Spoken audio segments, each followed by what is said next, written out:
forge a society that is colorblind and merit-based.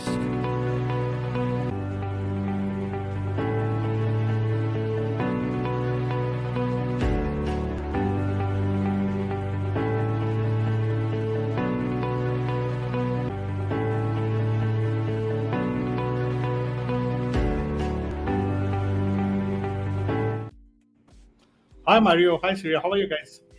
How you doing? Happy New Year. Happy New Year, and Happy New Year to all the people who are, in their EB1A journeys, and wish you a very Happy New Year and hope all your dreams come true actually. So let's start with the questions today. Yeah, absolutely. So our first question is from an anonymous user. They say, hello, Ranjeet. Some background. I have a master's in computer science, which I want to use to petition for my EB1A. I also want to start a new program in nursing. Will it affect my EB1A when filing, or should I do PhD to remain in the same field? I mean, it looks to me a very confused, kind of a gentleman or a lady actually, because the idea is not about EB1A. You don't get EB1A because of your master's or your PhD or because of the work that you have done. Essentially, you get EB1 because you are in the top of your field of expertise and you have created some good impact that impacts millions of people by virtue of your work that you have done. It looks to me that you are a young graduate right now. I mean, this is what it appears to me. And I think there needs to be a basic understanding about EB1A. I mean, I think I would like to say this because, I mean, if you want, you please reach out to us. We'll be happy to guide you or read about EB1A sessions, and reach out to Mario. We'll give you some free sessions that we have conducted on awareness on EB1A.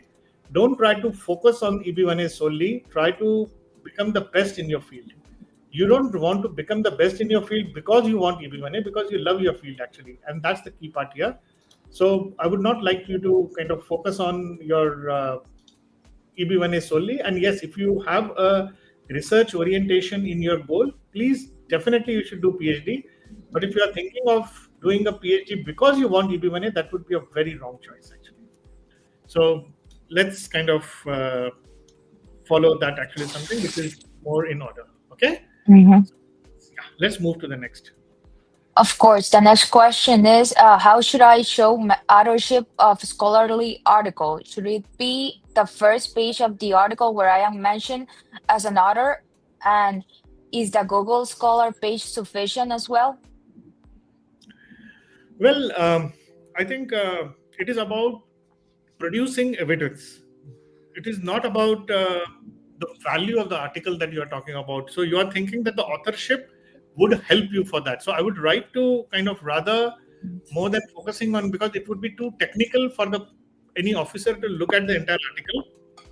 If you can get some expert opinion on this, on the article that you have created, based on your authorship and what problem that it is solving, and what is the uniqueness about your article, some expert in your field could kind of speak about that. And the value about the article, you can give either a link along with, I think the first page should be sufficient. But don't just give the first page of the article or just like a Google Scholar page. That won't say anything about the value that or the impact of that article. So speak about focus on the impact, and this would just be an evidence. So I think that's what I would like to say here. So let's move to the next. Absolutely. So this next question, they asked for peer review. Do you need to provide the certificates for the research work you reviewed, or do you need to show the email communication as well? Again, I think this is getting into evidence. I would rather say that certificate for the research work is definitely a good thing. Email would establish the degree of your expertise, why you were selected in the first place to review. So I think the both would be important in my view actually here. So because the idea is not that to show that you have done the work. The question is that why you were invited to do the work at the first place actually here. If you are able to do that, that is going to add a value for you. Okay. So let's keep that way. Okay. So let's move to the next. Another aspirant asks, are there any unconventional recognitions that could potentially qualify as awards under the EB1A criteria?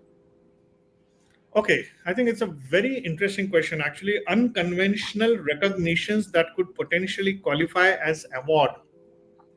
You see, let's understand what is a conventional achievement here. Conventional achievement is that there was a selection committee and there is an award is a recurring process, and somebody kind of a organization or an institution selected you based on some other candidates, and you were the best fit for that, and so you were selected. That's a very traditional way of doing it. So what could potentially be a unconventional and untraditional way of an award?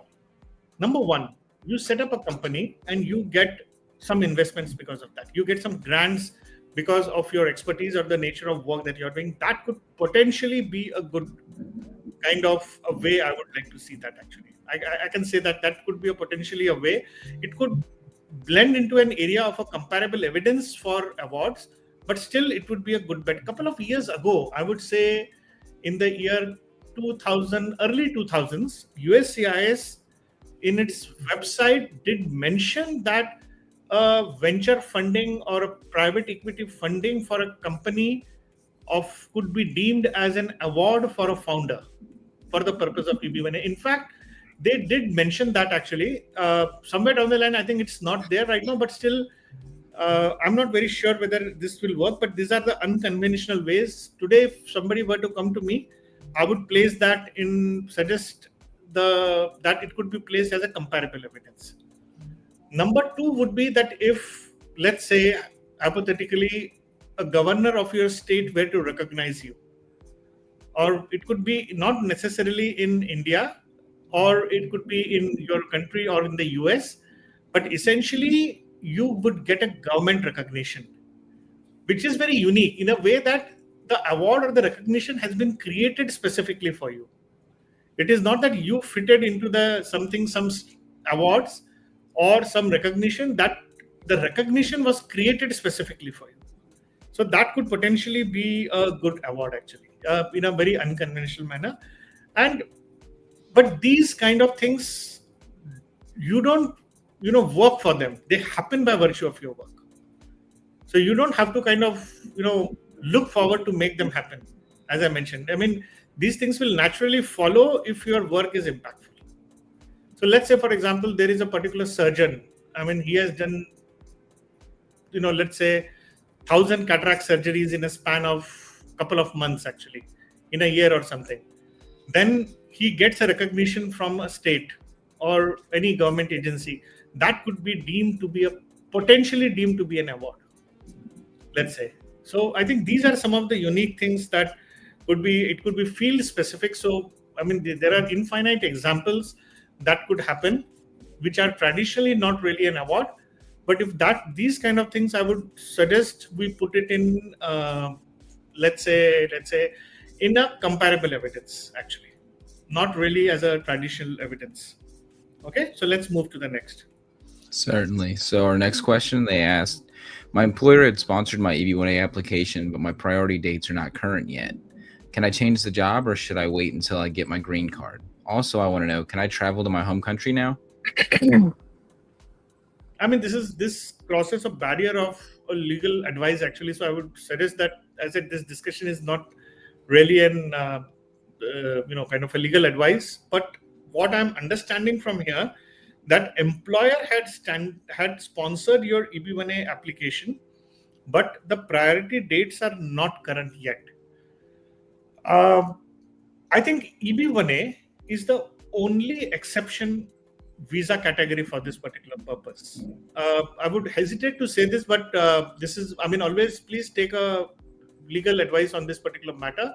But there is something called as a carrot letter or something like this, actually, which was issued as a clarification by USCIS in the year late 90s or something, actually, wherein they mentioned that it's since EB1A does not warrant a job, even if the employer had sponsored, this would be independent of employer. So some clarification does exist. But as I mentioned to you, please take an opinion from a lawyer on this particular matter. So if your job needs to be changed, unlike EB2, you may not require a fresh petition. So that petition and the priority may hold true.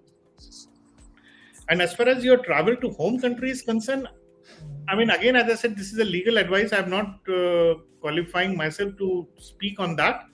So speak to a immigration attorney. Answer to that, I feel that unless and until your kind of adjustment of status is in question or has been filed, you can travel.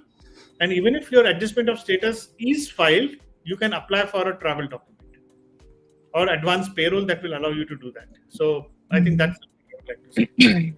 Okay. Yeah. Let's move to the next.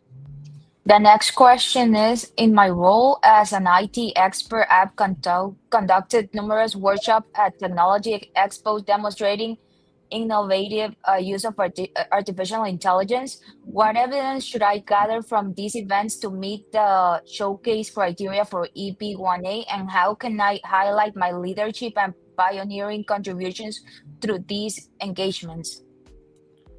It's a very complex. I mean, just because you did a workshop with the technology is not a showcase. Showcase has to be for a work product, actually. So what is the work? For example, if you have a patent and you spoke about your patent, that is a showcase. It has been a general talk, I mean, I would just say then it would be a conference, actually. If you have submitted a paper or something like this, if it is then because the element of creative aspect would have to be shown also here. It's a pretty complex. I don't see that even if you are a tech expert and innovative use of artificial intelligence that you have done, whether this would really qualify for showcase criteria like this. I mean, I think it is one of the most. There are two criteria which are most misused in today's time or misapplied.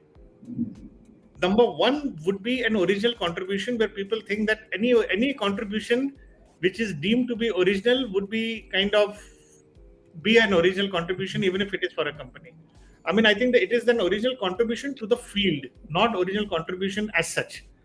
Because you were the first person to do this, or you contributed something which nobody has done before, does not qualify it for the criteria. And second is a showcase, actually, where people believe that and tend to believe, and maybe rightly, that you hear say that, you read social media forums and everywhere, and you start believing that, any lecture that I give or any item that I present in a public forum becomes a showcase criteria. I think one of the most innovative, the most important aspect here is, what did you present? Was it your work product or not?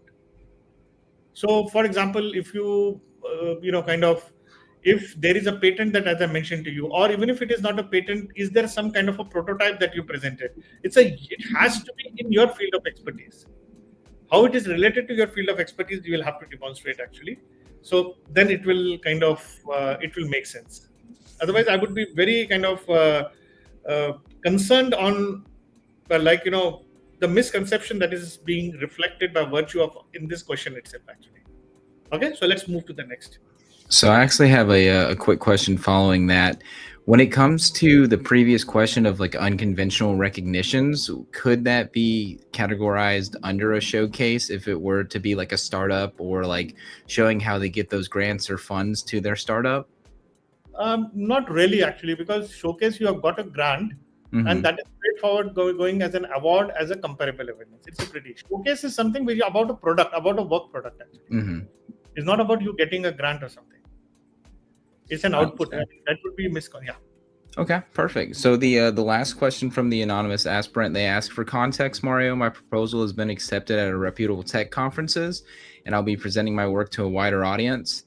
I'm waiting to hear back from a few other conferences and applying to more. First, I would like to know, do these help in getting matched with any of the EB1A, and what kind of evidence should I gather from each of these conferences that would help when applying for my petition? Good. I mean, if it is a tech conference, then who were the organizers? Who were the audience? What did you present? Can you document it? What problem did you envisage to solve? Was that problem being solved before? What was the innovation about your solution? And what impact did it create? I think if you can articulate that with evidence of some photographs and the documentation that you participated, that would be good. I think that's a pretty straightforward here. So I think wish you all the best. And there were wonderful questions today, especially the last one, actually. But I think one of the messages that I think based on the question that is worrying me, because 2 or 3 questions that came forward, is are based on some misconceptions about EB1A, that should not be there. So I would strongly urge people to kind of, be, don't just, kind of get informed by merely hearsay. Follow a certain kind of a learning that follows. Talk to an attorney, talk to an expert who would have kind of an information, because I think especially about this showcase criteria, or about I think this question on masters in computer science, wanted to do a program in nursing and all, I think it's a little kind of, it scares me off actually here. So please take care, and wish you all the best, and wish you a very happy new year. So have a wonderful day ahead, guys, and a wonderful year. Wonderful. Bye. Thank you for joining us today. If you have any further questions or need personalized guidance, please reach out to us. We are here to help you every step of the way in your journey towards achieving your American dream. Let's connect and make it happen together.